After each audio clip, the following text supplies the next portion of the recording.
বলবো তোমার আজকে আমি। A few moments later. আজকে আমরা যাচ্ছি বন্ধুদেরকে নিয়ে আমরা ঘুরতে, আর আজকাল ঈদের দিনে আমরা বন্ধুদের সাথে করে নিলাম হ্যান্ডস্যাপ। তো তারপরে চলে যাচ্ছিলাম আমরা বন্ধুরা টাউনশিপে ঘুরতে যাওয়ার জন্য। তো হে গাইস, গুড মর্নিং। তো সবাই কেমন আছো? তো আশা করছি সবাই খুবই ভালো আছে। তো আজকের ব্লগটা তোমাদের কন্টিনিউ দেখতে হবে, আর আজকের ব্লগটাই তোমরা অনেকটাই বেশি মজা পাবে। কিছুক্ষণ ধরে বাসের জন্য দোকান গড়াতে ওয়েট করতেছিলাম, তো কিছুক্ষণ পরে চলে এসেছিল বাস। তো তারপরে আমরা এই বাসে উঠে গেলাম টাউনশিপে যাওয়ার রওনা দেওয়ার জন্য। তো তারপরে এই বাসে ওঠার পরে তো আমরা সিটই পাচ্ছিলাম না, কারণ অনেকটাই ছিল বেশি ভিড়। তো তারপরে আমরা এই ভিড়ের মধ্যে অনেক কষ্ট করে দাঁড়িয়েছিলাম। কিছুক্ষণ বদলাল চোখ ক্রস করার পরে আমাদের ঈদ উপলক্ষে আমার ভাইয়েরা খাওয়াচ্ছিল মিষ্টি মুখ, আর তারপরে আমাদের সাথে যে একটা মাল ছিল, এই মালটা শুধু খাওয়া ছাড়া আর কিছুই জানে না, শুধু খাওয়া।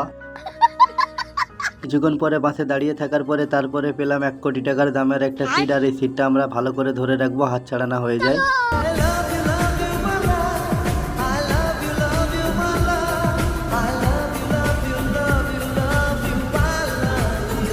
আমরা বাস থেকে লেবে গেছিলাম, আর এখানে দেখো পুরো চারপাশটা একটু আলাদা রকমের ফিল ছিল, কারণ এই জায়গাটা খুবই সুন্দর, টাউনশিপ নদী এলাকা। তো তারপরে আমার বন্ধুরা দেখো এখানে ফটো তুলতে লেগে গেছিল, কারণ ওরা ফটো ছাড়া আর কিছুই বোঝে না, যেখানে যাবে শুধু ফটো আর ফটো।